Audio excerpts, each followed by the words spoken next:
तालीम, इसके बगैर, दीनी तालीम के बगैर आदमी इंसान नहीं हो सकता, शरीफ इंसान नहीं हो सकता, बाअखलाक बाकिरदार इंसान नहीं हो सकता।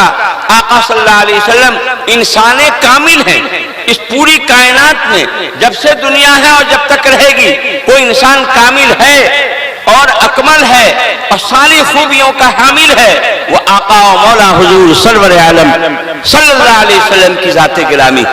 आपकी सीरत, आपकी शरीयत, आपकी सुन्नत के बगैर कोई इंसान नहीं हो सकता, कोई इंसान शरीफ इंसान नहीं हो सकता, बाअखलाक और बाकिरदार इंसान नहीं हो सकता, क्योंकि अखलाक सिखाने के लिए तो आका आए थे।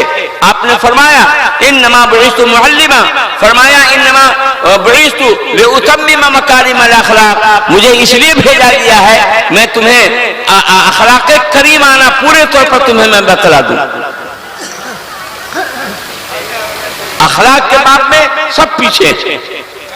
अखलाक अल्लाह के महबूब हुजूर सरवर आलम सल्लल्लाहु तआला अलैहि वसल्लम के जो अखलाक हैं, कुरान ने जब शहादत दे दी है इन्नका लअला खुलुकिन अज़ीम, कि आप खुल्क़े अज़ीम पर हैं, सब अखलाक के सबसे ऊंचे दर्जे पर आप फाइज हैं। जाहिर है कि अखलाक के बगैर इंसान नहीं। जिस इंसान में इंसानियत न हो, जिस इंसान के अंदर शराफत न हो, ये उसके अंदर जुल्म ज़्यादती हो, जुल्म जौर हो, तो दरिंदा है। सांप जैसे जहरीला जानवर है वो, जिसके अंदर जुल्म हो और जबर हो और इस तरीके से खराबियां जो होती हैं वो सब हो, वो तो फिर इंसान नहीं है, इंसान नुमा है लेकिन इंसान वाकई में नहीं जी।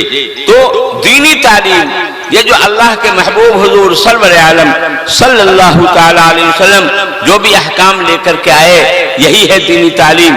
इसकी जो बुनियादी तालीम है ये फर्ज है, फर्ज। इसके बगैर कोई मुसलमान नहीं हो सकता। इसलिए हम लोग आवाज लगा रहे हैं, हमारे उलमा आवाज लगा रहे हैं कि ये हमारे बच्चे जो 4-5 साल की उम्र को पहुंचे, आंख बंद करके आप इनको दीनी तालीम दिलवा लीजिए जी। 3-4 साल में इनकी दीनी तालीम, 5 साल में इनकी दीनी तालीम मुकम्मल हो जाएगी। अल्लाह को ये पहचान लेंगे, अल्लाह के रसूल जनाब मुहम्मदुर रसूलुल्लाह सल्लल्लाहु अलैहि वसल्लम को पहचान लेंगे, जन्नत जहन्नम को जान लेंगे, ईमानियात इस्लामियात को ये जान लेंगे।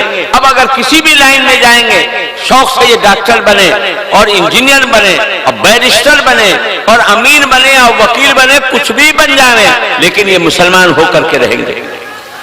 और अगर आंख बंद करके आपने ये 4-5 साल की 4 साल की उम्र हुई, आंख बंद करके जो है शुरू से इनको अंग्रेजी तालीम दिलवाया, मदरसा और मकतब का और हाफिज साहब कारी साहब का मुंह भी नहीं देखने दिया।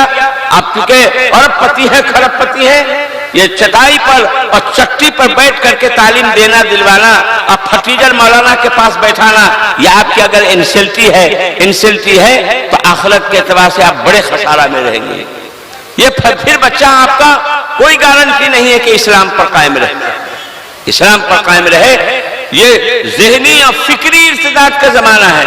सोच समझ के एतबार से कैसे आदमी मुर्तद हो जावे, ये तहरीकें चल रही हैं, ये तंजीम चल रही है, स्कीमें चल रही है कि आदमी नाम का तो मुसलमान हो, अब्दुल्ला नाम हो, अब्दुल रहमान नाम हो, अब्दुल सलाम और अब्दुल करीम, अब्दुल रहीम नाम हो, लेकिन सोच समझ के एतबार से मुर्तद हो, इस्लाम के खिलाफ सोचे, कुरान के खिलाफ सोचे, अल्लाह के महबूब हुजूर सरवर आलम सल्लल्लाहु तआला अलैहि वसल्लम की शरीयत सुन्नत के खिलाफ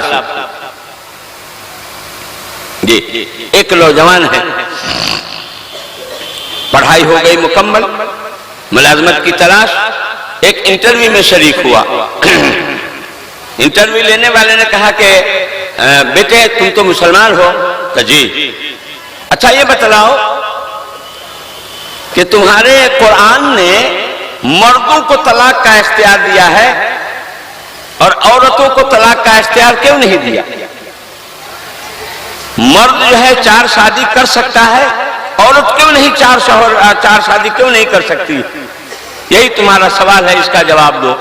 2 मिनट तक गर्दन झुकाए रहा, उसके बाद बोलता है कि सर मेरे जहन में भी ये बात नहीं आ रही है कि अल्लाह ने ऐसा क्यों हुक्म दे दिया, अल्लाह ने मर्दों को ये इख्तियार क्यों दे दिया, औरतों को क्यों नहीं दिया। मैं भी, मेरी जहन में भी, मेरे समझ से भी बालातर है, मैं भी नहीं समझ पाता हूं। यह है इर्तिदाद, यह है जहनी सोच, फिक्र और जहन के एतबार से मुर्तद होना। यह है जी, जो आदमी अल्लाह के किसी हुक्म का इनकार करे जी, तो आप क्या उसको मुसलमान समझेंगे? दायरे इस्लाम से खारिज हो जाता है। एक नौजवान है, वो पढ़ करके आया घर, उसके वालिद जमात से भी लगे हुए, रमजान का मुबारक महीना सामने है, जैसे अभी सामने है, तो शाबान का महीना आ रहा है, उसके बाद है रमजान। तो नौजवान कहता है कि अब्बा मैं रोजा नहीं रखूंगा। क्यों? वो नौजवान कहता है कि मेरे सर ने कहा है। नहीं सर समझा, हमारे यहां मदरसों में तो हजरत हजरत कहते हैं जी, हमारे यहां मदरसों में हजरत कहते हैं और उनके यहां सर कहते हैं। और सर की बात सर आंखों पर, पत्थर की लकीर, सर की बात सर आंखों पर, वो पत्थर की लकीर। दुनिया टल जाए लेकिन सर की बात झूठी नहीं हो सकती, उल्टी नहीं हो सकती। तो नौजवान कहता है कि मेरे सर ने कहा है कि जो आदमी 8-10 घंटे भूखे प्यासा रहता है, उसको अंदर अंदर ऐसी बीमारी लग जाती है कि वो मर ही जाता है।